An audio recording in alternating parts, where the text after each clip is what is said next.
தெய்வத்தின் குரல் இரண்டாம் பாகம். புராணம். தெய்வங்களுள் வேதம் ஏன்? ஒவ்வொரு சுவாமியையும் குறித்ததாக ஒவ்வொரு புராணம் இருப்பதால் சில சந்தேகங்கள் வருகின்றன. சைவமான புராணங்களில் சிவன்தான் பரமாத்ம தத்துவம், சிவன்தான் சிருஷ்டி, ஸ்திதி, சம்ஹாரம் எல்லாவற்றுக்கும் அதிகாரி, இவர் சொல்படி இவருக்கு அடங்கித்தான் விஷ்ணு பரிபாலனம் பண்ணுகிறார், அவர் விஷ்ணு வெறும் போகி, மாயையில் அகப்பட்டு கிடப்பவர், சிவன்தான் யோகி, சிவன்தான் ஞான ஸ்வரூபி என்றெல்லாம் சொல்லியிருக்கும். சிவனுக்கு விஷ்ணு அடங்கினவர், சிவனை விஷ்ணு பூஜை பண்ணுகிறார், சிவனுக்கு அடங்காமல் சில சமயத்தில் அவர் சிவனை எதிர்த்த போது தோற்றுப்போய் மானபங்கப்பட்டிருக்கிறார் என்றெல்லாம் சொல்லி இது ஒவ்வொன்றுக்கும் திருஷ்டாந்தமாக அநேக கதைகளை சொல்லியிருக்கும். வைஷ்ணவமான புராணங்களை பார்த்தாலோ இதை அப்படியே தலைகீழாக திருப்பி வைத்து அதற்கும் ஆதரவாக ஏகப்பட்ட விற்த்தாந்தங்களை காட்டியிருக்கும். பேய் பிசாசுகளை கட்டிக்கொண்டு சுடுகாட்டில் உட்கார்ந்திருக்கிற சிவனா ஒரு சுவாமி? சக்கரவர்த்தியான வைகுண்டநாதனின் தாசர் தான் அவர் என்று அவற்றில் சொல்லியிருக்கும். சிவன் விஷ்ணு என்ற இரண்டு தெய்வங்களுக்குள் மட்டும் என்றில்லை. ஒவ்வொரு புராணத்திலும் ஏதோ ஒரு தெய்வத்தை, அது சுப்பிரமணியராக இருக்கலாம், பிள்ளையாராக இருக்கலாம், அல்லது சூரியனாக இருக்கலாம், ஏதோ ஒன்றை முழு முதற் கடவுளாக சொல்லி மற்ற எல்லா தெய்வங்களையும் மட்டம் தட்டி அவை இந்த ஒரு மூர்த்தியைத்தான் பூஜை பண்ணுகின்றன, அப்படி பண்ணாமல் அகம்பாவப்பட்ட போது இதனிடம் தோற்று போய் மானபங்கப்பட்டிருக்கின்றன என்று கதைகள் இருக்கும். இதை பார்த்தால் என்ன இப்படி ஒன்றுக்கொன்று வித்தியாசமாய் இருக்கிறதே, இதில் எது நிஜம் எது பொய்? எல்லாம் நிஜமாக இருக்க முடியாது. சிவன் விஷ்ணுவை பூஜை பண்ணினார் என்றால் விஷ்ணு சிவனை பூஜை பண்ணுவது அயுக்தம், இப்படி நடக்காது. திரிமூர்த்திகளுக்கு மேல் அம்பாள் இருக்கிறாள் என்றால் அவளே பரமேஸ்வரனிடம் பதிவிரதையாக அடங்கி கிடக்கிறாள் என்பது தப்பு. அதனால் எல்லா புராணமும் நிஜமாயிருக்க முடியாது. எது நிஜம் எது பொய்? ஒருவேளை எல்லாமே பொய்தானா? அப்படித்தான் இருக்கும் போல் இருக்கிறதே என்று சந்தேகங்கள் தோன்றுகின்றன. தர்க்க ரீதியாக பார்த்தால் எல்லாம் நிஜமாக இருக்க முடியாதென்று தோன்றினாலும் எல்லாமே நிஜம்தான். ஒரு சமயத்தில் தோற்றுப்போன சுவாமியே இன்னொரு சமயம் ஜெயிக்கிறது. ஒரு சமயம் பூஜை பண்ணின சுவாமியே இன்னொரு சமயம் பூஜை பண்ணப்படும் சுவாமி ஆகிறது. இது எப்படி, எதற்காக இப்படி இருக்க வேண்டும்? சிருஷ்டி, ஸ்திதி, சம்ஹாரம் ஆகிய சகலத்தையும் செய்கிற பரமாத்மா ஒன்றேதான் இருக்கிறது. அதுவேதான் இத்தனை தெய்வங்களாகவும் ஆகியிருக்கிறது. எதற்காக? இந்த லோக வியாபாரம் ருச்சியாக இருக்க வேண்டும் என்பதற்காக எல்லா ஜனங்களையும் ஒரே அச்சாக படைக்காமல் பலதரப்பட்ட மனோபாவ வித்தியாசங்களுடையவர்களாகத்தானே பரமாத்மா சிருஷ்டித்திருக்கிறார். இந்த ஒவ்வொரு மனோபாவத்துக்கும் பிடித்த மாதிரி பரமாத்மாவும் ஒவ்வொரு ரூபத்தை எடுத்துக்கொண்டால்தான் அவரவரும் தங்களுக்கு பிடித்ததை இஷ்ட தேவதையாய் கொண்டு உபாசித்து நல்ல கதியை பெற முடியும். அதற்காகத்தான் ஒரே பரமாத்மா பல தெய்வ ரூபங்களை எடுத்துக்கொள்கிறது. ஒவ்வொருவருக்கும் தங்கள் இஷ்டமூர்த்தியிடமே அசையாத நம்பிக்கை ஏற்பட வேண்டும் அல்லவா? இதுதான் பரமாத்ம ஸ்வரூபம், பரபிரம்மஸ்வரூபம், இதற்கு மேல் ஒரு சக்தி இல்லை என்ற உறுதியை அவர்களுக்கு ஊட்ட வேண்டும் அல்லவா? அதற்காகத்தான் ஒவ்வொரு ரூபத்திலும் மற்ற ரூபங்களை எல்லாம் விட பெரியதாக தன்னை காட்டிக் கொண்டிருக்கிறது. மற்ற ரூபங்கள் தன்னை பூஜை பண்ணினதாகவும் தன்னிடம் தோற்று போனதாகவும் காட்டியிருக்கிறது.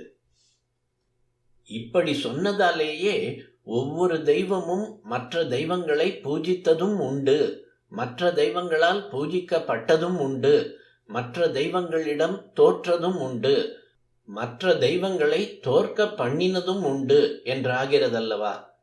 இவற்றிலே சைவமான புராணங்களில் சிவனின் உயர்வை மட்டுமே காட்டுகிற விஷயங்களாக தொகுத்து கொடுத்திருக்கும். வைஷ்ணவமான புராணங்களில் விஷ்ணுவின் உத்கர்ஷத்தை, மேன்மையை சொல்கிற சம்பவங்களை மட்டுமே சேர்த்து தந்திருக்கும். இப்படியே அம்பாள், சுப்பிரமணியர் முதலிய மற்ற தேவதைகளை பற்றிய ஒவ்வொரு புராணத்திலும் அது ஒன்றே முழு முதல் தெய்வம் என்னும்படியான விருத்தாந்தங்களை மட்டும் கொடுத்திருக்கும். ஆக உத்தேசம் மற்றவற்றை மட்டம் தட்டுவதில்லை. எது ஒருத்தனுக்கு உபாசியமோ அதனிடமே இவன் அனன்ய பக்தி செலுத்தும்படி பண்ண வேண்டும் என்பதே உத்தேசம். அந்நியமாக இன்னொன்றிடம் பக்தி சிதறாமல் இருப்பதுதான் அனன்யம் என்பது. இந்த தெய்வத்தை உயர்த்தி காட்டி இதன் உபாசகனை உயர்த்துவதுதான் லட்சியமே அன்றி மற்றவற்றை நிந்திப்பது அல்ல. இதை நகி நிந்தா நியாயம் என்பார்கள். எல்லாம் ஒரே பரமாத்மாவின் பல ரூபங்கள் என்று பார்க்கிறவர்களுக்கு அனன்ய பக்தி என்பதற்கு அவசியமே இல்லை. ஏனென்றால் ஒரு தெய்வத்துக்கு இன்னொன்று அந்நியம் என்று அவர்கள் நினைத்தால்தானே ஒன்றை விட்டு இன்னொன்றிடம் திரும்புவதை பற்றிய பேச்சே வருகிறது. எல்லாம் ஒன்றின் வேஷமே என்று புரிந்து கொண்டு விட்டால் அப்போது எல்லா புராணங்களும் ஒரே பரமாத்மாவின் லீலா வினோதம்தான்.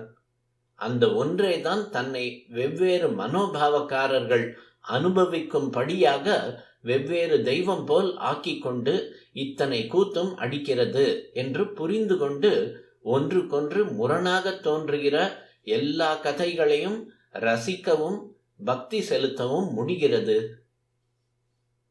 பாணாசுரன் கதையிலே சிவன் கிருஷ்ணனிடம் தோற்று போகிறாரா?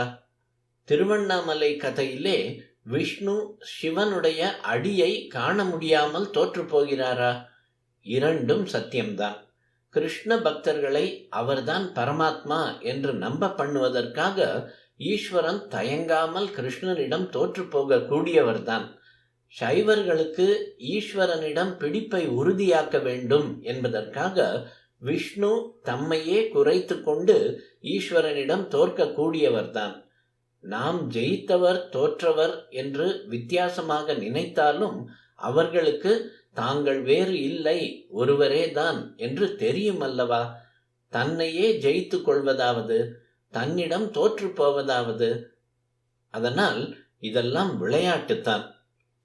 இப்படி ஒரே பரமாத்மா பல ரூபம் எடுத்துக்கொண்டு லீலை செய்கிறது. இன்னொரு காரணமும் உண்டு. ஜனங்களுக்கு வழிகாட்டியாக இருப்பதுதான் அது. லோகத்தில் பக்தி விருத்தியாக வேண்டும். இதற்காக பகவானே வழிகாட்ட வேண்டும். அதற்காகத்தான் சில கதைகளில், சில க்ஷேத்திரங்களில் விஷ்ணுவே பக்தனாக இருந்து கொண்டு ஈஸ்வரனுக்கு பூஜை செய்கிறார். வேறு சில கதைகளில், க்ஷேத்திரங்களில் சிவன் விஷ்ணுவுக்கு பூஜை பண்ணுகிறார். மற்ற தெய்வங்களும் இப்படியே. பொதுவாக சைவம், வைஷ்ணவம் என்றே நாம் பெரிய பிரிவுகளாக பிரித்திருப்பதால் தான் ஈஸ்வரன், விஷ்ணு என்ற இரண்டையே அதிகம் சொல்கிறேன். லோகத்தில் பாதிவிரத்தியம், கற்பு நெறி இருக்க வேண்டும்.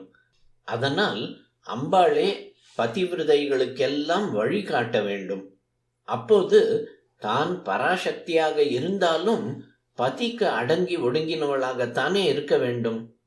ஆக புராணங்களிலே ஒன்றுக்கொன்று வித்தியாசமாக இந்த சுவாமிதான் உசத்தி என்றும் அந்த சுவாமிதான் உசத்தி என்றும் காட்டும்படியான கதைகள் வருவது அந்தந்த குறிப்பிட்ட சமயத்தில் ஒன்றிடமே இதுதான் பரமாத்மா என்று நாம் ஆழமாக ஈடுபட்டு நிற்பதற்காக சொன்னது என்றே எடுத்துக்கொள்ள வேண்டும். ஒன்றை தாழ்த்தியது போல் சொன்னது உண்மையில் அதை நிந்திப்பதற்காக இல்லை. இன்னொன்றை இதுவே சகலமும் என்று கெட்டியாக பிடித்து கொள்ள செய்வதுதான் உத்தேசம்.